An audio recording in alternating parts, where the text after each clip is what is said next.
Bismillahirrahmanirrahim. Assalamualaikum warahmatullahi wabarakatuh. Halo teman-teman, selamat datang kembali di channel Ojawedi. Terima kasih kepada teman-teman yang sudah mau mendengarkan cerita-cerita di channel ini. Dan terima kasih juga buat teman-teman yang sudah mensupport channel ini agar channel ini makin berkembang dan makin bisa menghibur teman-teman dan teman-teman yang lain yang belum mensupport channel ini.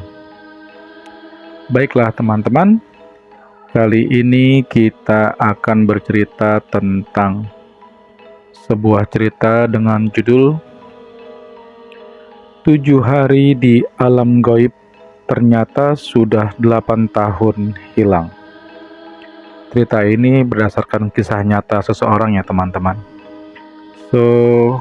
Jika teman-teman sudah siap, baiklah teman-teman, selamat mendengarkan.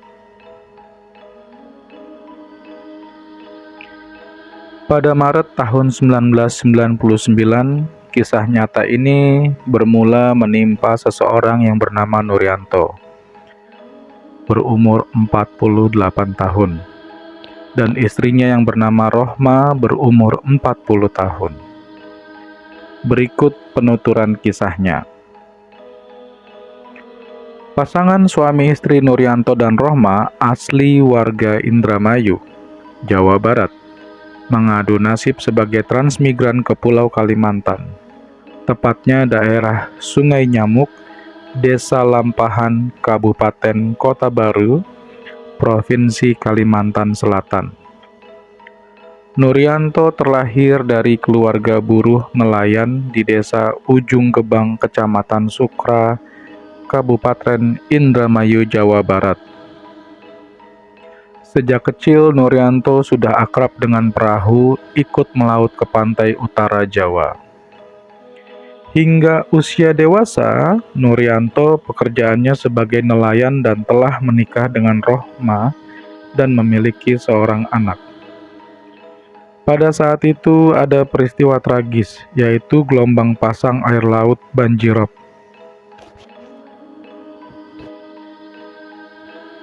Peristiwa itu melanda seluruh desa Ujung Gebang, hancur luluh lantah, ratusan rumah penduduk dekat pantai hancur berantakan. Termasuk rumahnya Nuryanto menjadi korban ganasnya gelombang air laut pasang pantura. Tanpa sisa harta apapun, Nuryanto, istri dan seorang anaknya didaftarkan oleh pamong desa setempat menjadi peserta transmigran yang dibiayai penuh oleh Dinas Kependudukan Indramayu, Jawa Barat. Nuryanto dan juga warga lainnya diberangkatkan ke Sungai Nyamuk, Desa Lampahan, Kalimantan Selatan.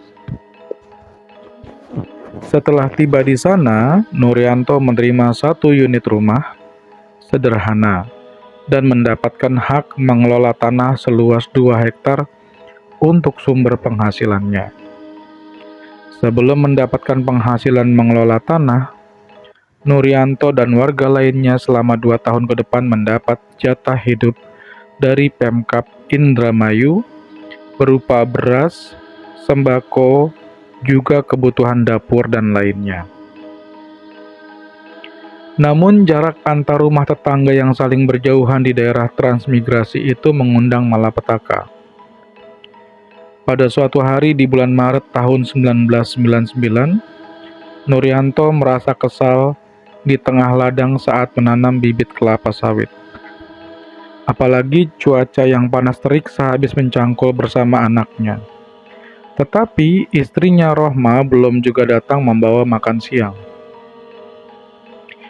Biasanya Rohma tidak pernah telat waktu melantarkan makan siang ke ladang. Namun, entah mengapa siang itu hampir jam 14.00 istrinya belum juga datang. Perasaan Nuryanto diselimuti oleh emosi karena merasa lapar, yang pada akhirnya Nuryanto meninggalkan pekerjaan di ladang, mengajak anaknya untuk pulang ke rumah. Saat Nuryanto tiba di depan rumahnya terlihat sepi-sepi saja. Kemana ya istriku? Gumamnya dalam hati. Kemudian Nuryanto memutar lewat pintu dapur belakang. Keadaannya pun sama, tetap sepi. Lalu dia melangkah memasuki ruang depan. Pintu kamarnya terbuka. Betapa kagetnya Nuryanto menyaksikan kondisi Rohma istrinya dalam keadaan bugil terkapar di lantai. Nuryanto bertanya kepada istrinya, "Kenapa, Bu? Apa yang terjadi?" Sang istri pun menjawab sambil menangis. "Aku diperkosa, Pak, selama 2 jam lebih oleh 5 orang laki-laki. Entah siapa mereka, aku nggak kenal." Tak lama berselang Rohma pun pingsan dalam pelukan Nuryanto suaminya. Selama beberapa hari tersebut, hati Nuryanto diselimuti amarah dan murka kepada 5 orang laki-laki tak dikenal itu.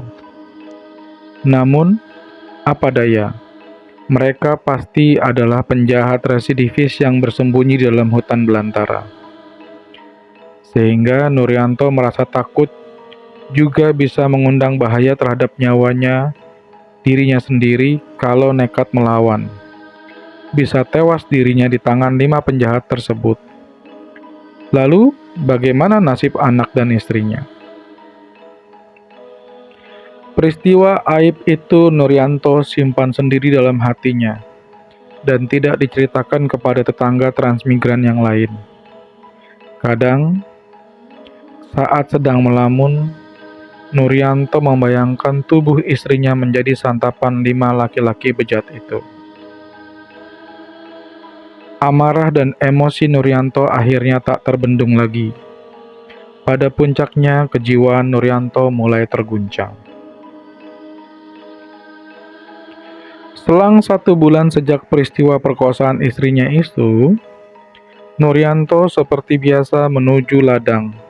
Namun tanah garapan seluas 2 hektar itu dia lewati. Langkah kaki Nuryanto memasuki area hutan belantara, semakin meninggalkan jauh daerah Sungai Nyamuk, Desa Lampahan. Hingga sore hari Nuryanto terus berjalan. Dia terus berjalan kaki semakin jauh memasuki kawasan rimba belantara dengan semak belukar setinggi 2 meter dan hamparan pohon-pohon kayu besi raksasa. Goresan duri semak belukar di kaki dan betisnya tidak dia rasakan. Bahkan cucuran darah di kedua pahanya dia abaikan. Di tengah malam yang gelap gulita, Nuryanto terus melangkah tanpa henti. Hingga pagi menjelang dan hatinya masih penuh dengan rasa emosi atas kejadian yang menimpa istrinya. Nuryanto berhenti melangkah saat tenaganya terkuras habis, disertai dengan perutnya yang mulai terasa lapar dan haus. Saat menonggak ke atas langit, cahaya sinar matahari tidak bisa tembus karena tertutup oleh lebatnya daun-daun dari pohon raksasa di hutan rimba Kalimantan. Kemudian mata Nuryanto menyaksikan ada sebuah pohon kantil berukuran besar yang agak aneh bentuknya. Bunga kantil yang sedang tumbuh mekar itu sangat banyak, ada ribuan bunga. Namun ada yang ganjil di antara bunga-bunga kantil tersebut. Nuryanto mengamati ada 2 kuntum bunga kantil yang aneh. Bentuknya menyerupai seorang wanita bugil sebesar tangan bayi. Begitu terkesima Nuryanto melihat 2 kuntum bunga kantil aneh dan ganjil tersebut, sambil terus mengamati bunga kantil selama 15 menit. Kemudian, tiba-tiba Nuryanto kaget. Dia kaget setengah mati saat kepalanya menunduk ke bawah ke arah kakinya sambil dia mundur 2 langkah. "Ada apa ini?" gumamnya dalam hati. Nuryanto melihat di bawah kakinya tak ada semak belukar dan sampah daun-daun yang berserakan di tanah. Pandangan matanya menoleh mengawasi area sekitar hutan rimba belantara. Batang-batang pohon raksasa semuanya kini hilang, lenyap secara misterius. Hanya pohon kantil yang masih utuh tetap berada di posisinya. Tanah yang Nuryanto pijak kini berubah menjadi empuk dan berpasir putih. Nuryanto melangkah maju ke depan, merasa bingung dan heran. Kini di hadapannya hanya ada gurun pasir yang berbukit, mirip seperti gurun Sahara di Afrika. Nuryanto memandang ke atas langit, tidak ada matahari. Kondisi cuaca temaram mirip senja menjelang maghrib. Kemudian Nuryanto berbalik, memutar badannya dan matanya melihat jauh. Sejauh memandang hanya ada bukit-bukit gurun pasir. Keputusan yang sulit untuk diambil Nuryanto. Apakah ingin melangkah ke belakang atau ingin lanjut melangkah terus ke depan? Kemudian Nuryanto mengambil sikap untuk terus melanjutkan langkah kakinya dengan perasaan gundah jika kembali teringat peristiwa perkosaan istrinya. Langkah kaki Nuryanto meninggalkan pohon kantil aneh tersebut tak kenal lelah dan haus. Dia terus berjalan menaiki satu bukit pasir ke bukit pasir lainnya, lalu turun di lembah padang pasir lainnya. Selama 3 hari, Nuryanto terus berjalan dan berhenti istirahat dengan rasa haus dan lapar.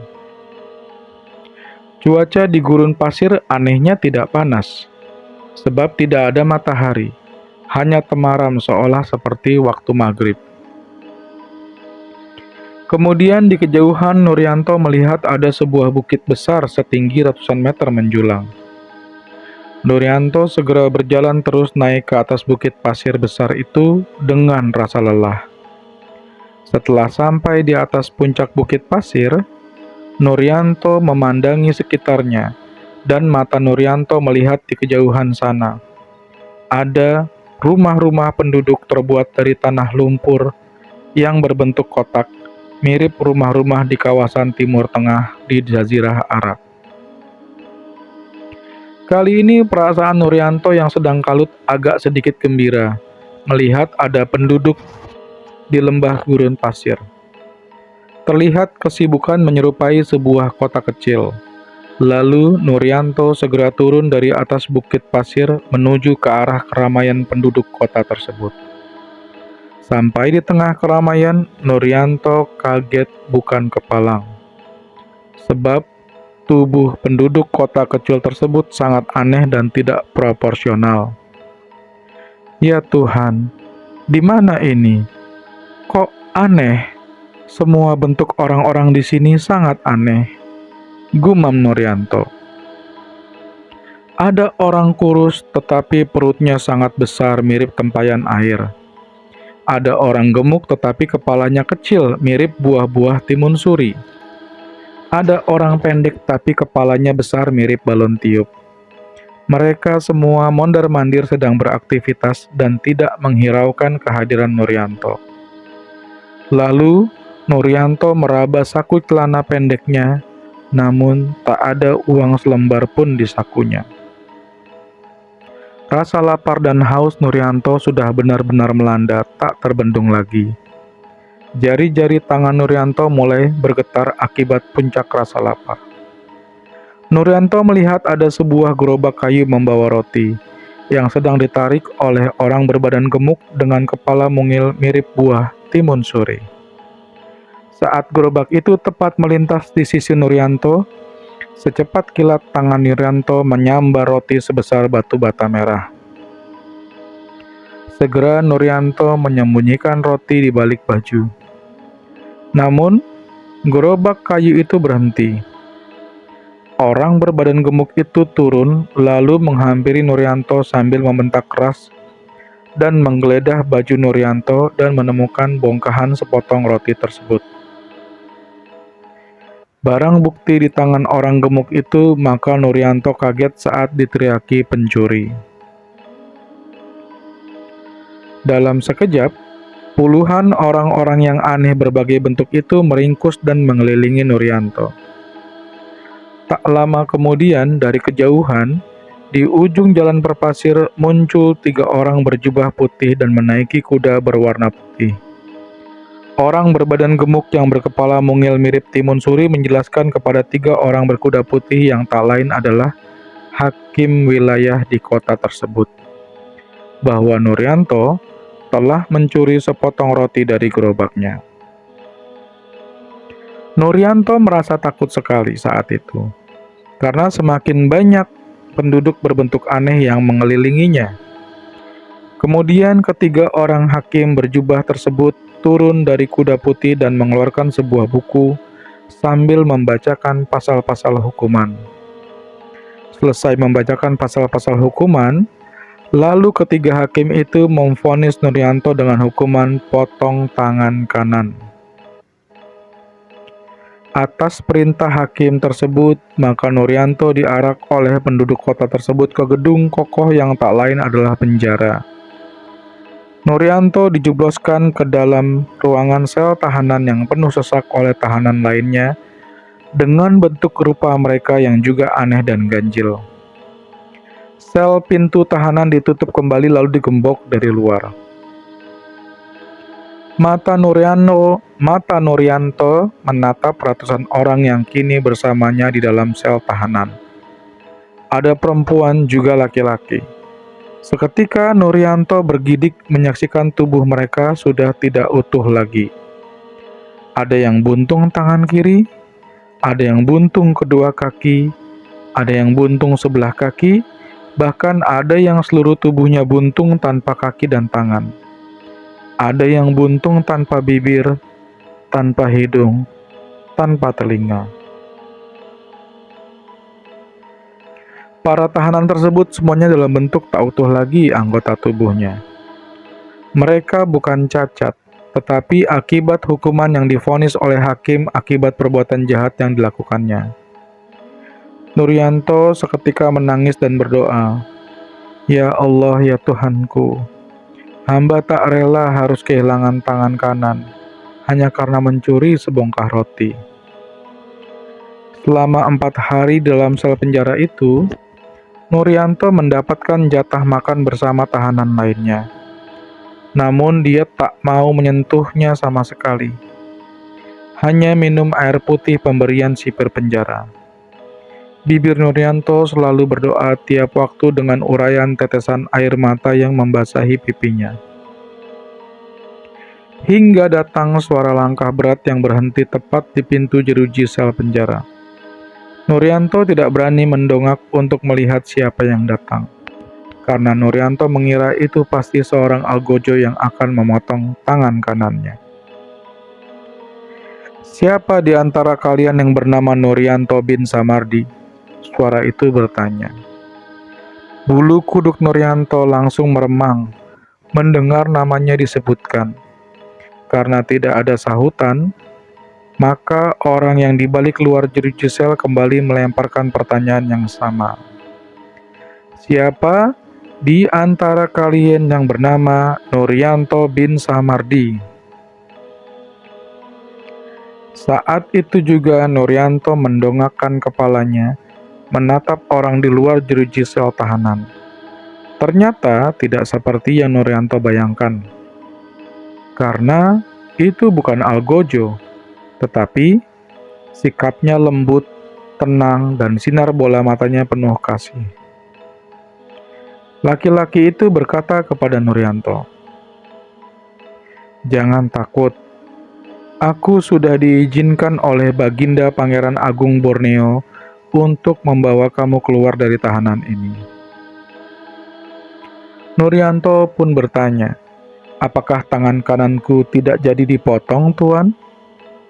Laki-laki di balik jeruji sel tahanan dengan nada berwibawa menjawab, "Ya, atas permintaan Baginda Raden Werdinata, putusan hakim telah dicabut dan kamu akan kembali ke alam nyata." Nuryanto kembali bertanya, "Maaf, Tuan ini siapa?" Laki-laki gagah berwibawa itu pun menjawab, "Saya adalah Patih Jongkara, utusan Baginda Raden Werdinata, penguasa kerajaan Pulau Mas Indramayu." Selesai percakapan itu, sipir membuka gembok pintu jeruji sel tahanan dan menyuruh Nuryanto untuk keluar. Baru saja melangkah dari pintu sel tahanan, tiba-tiba ketiak kiri Nuryanto diapit oleh tangan laki-laki berwibawa itu laksana membetot. Sulit untuk dipercaya, tubuh Nuryanto terlempar jauh dan punggungnya seperti membentur sesuatu. Sambil merintih menahan rasa sakit, Nuryanto duduk sambil tengok-tengok sekitarnya. Nuryanto sadar kini sedang duduk di sela-sela akar pohon raksasa. Nampak di depannya ada pohon bunga kantil. Alhamdulillah, aku sudah kembali ke hutan lagi, bisiknya dalam hatinya. Kemudian Nuryanto mencari ranting pohon, ditancapkan ke tanah, dan melihat bayangan ranting ke arah jam 8, artinya sudah pagi di hutan tersebut. Dengan langkah gontai, tertatih-tatih, Nuryanto berjalan menuju arah rumahnya. Saat melintasi dekat ladangnya, Nuryanto sangat kaget dan heran. Nuryanto melihat ladangnya kini sudah tumbuh tinggi pohon kelapa sawit, bahkan sudah berbuah merah kecoklatan. Tak lama kemudian, muncul 2 orang laki-laki. Nuryanto langsung menyapa dan bertanya kepada mereka. "Maaf Pak, ini ladang kelapa sawit milikku." Namun, kedua orang itu justru saling berpandangan satu sama lain. Salah satu menjawab, "Maaf Pak, memang Bapak ini siapa? Karena sudah 2 tahun kami mengelola ladang ini." Nuryanto langsung menjawab, "Bapak jangan bergurau. Walau ada yang aneh, namun aku hafal dan yakin sebab akulah yang menanam kelapa sawit ini." Mereka jadi tampak heran dan bertanya lagi, "Memang Bapak ini siapa ya?" Nuryanto menjawab, "Aku Nuryanto, asli dari Indramayu, transmigran di sini." "Lalu Bapak berdua siapa? Kenapa sampai mengaku pemilik ladang sawit ini?" Kedua orang ini jadi bertambah bingung, bercampur kaget. Sulit diterima akal dan logika. Orang itu berkata, "Saya memang membeli ladang ini dengan surat tanah lengkap atas nama Nuryanto." Seketika Nuryanto bertanya, "Lalu Bapak membeli ladang ini dari siapa?" Orang itu menjawab lagi, "Saya membeli dari Ibu Rohma 2 tahun yang lalu." Nuryanto kaget. Lalu dia berkata, "Loh, dia itu istri aku. Di mana dia sekarang?" Orang itu menjawab, "Ibu Rohma telah dinikahi oleh sopir truk perusahaan pupuk Samarinda. Ibu Rohma kini sudah tinggal di daerah Kutai Kartanegara Kaltim." Nuryanto berkata kepada mereka berdua, "Ah, bapak-bapak ini bergurau. Sejak kapan istriku menikah lagi?" Orang itu langsung menjawab, "Setelah menjual ladang ini, kemudian Ibu Rohma diboyong oleh suami barunya ke Kutai Kartanegara 2 tahun yang lalu, Pak." Nuryanto lalu bergegas meninggalkan kedua orang itu di ladang. Dia berlari menuju ke rumahnya dan tidak percaya dengan ucapan mereka. Kembali kini Nuryanto dibuat bingung campur heran setelah melihat rumahnya karena telah berbeda jauh. Kini sudah ada 3 unit rumah cukup bagus, dinding bercat warna kuning yang saling berdekatan. Nampak ada beberapa anak kecil bermain dan seorang wanita yang tidak Nuryanto kenal. Ya Allah, apa yang sesungguhnya telah terjadi? Mana mungkin aku meninggalkan istri dan anakku selama itu? Nurianto bergumam dalam hati. Saat sedang melamun bingung, seketika buyar saat pundak Nurianto ada yang menepuknya. "Bukannya kamu Kang Nurianto?" Seketika itu juga Nurianto membalikan badan di hadapannya. Kini berdiri kawannya dari Indramayu sesama transmigran bernama Arsyad. Namun yang aneh saat Nurianto melihat wajah, kondisi dari tubuh Arsyad nampak keriput dan terlihat sudah tua dibandingkan saat sebelum Nurianto meninggalkan rumah 7 hari lalu. Nurianto dengan terbata-bata bertanya, "Mohon jawab Arsyad, di manakah anak istriku sekarang?" Arsyad menjawab, "Aku kaget, ternyata Kang Nurianto masih hidup." Kemudian Arsyad mengajak Nurianto ke rumahnya untuk makan bersama. Setelah itu Arsyad menjelaskan panjang lebar bahwa 6 tahun lalu di kawasan transmigrasi Sungai Nyamuk, Kang Nurianto dinyatakan telah meninggal, disantap oleh binatang buas di dalam hutan rimba. Seluruh penduduk transmigrasi dan petugas SAR melakukan pencarian, namun gagal total. Kemudian, pada tahun 2005, ada sejumlah armada truk pengangkut pupuk untuk ladang kelapa sawit yang datang ke Sungai Nyamuk.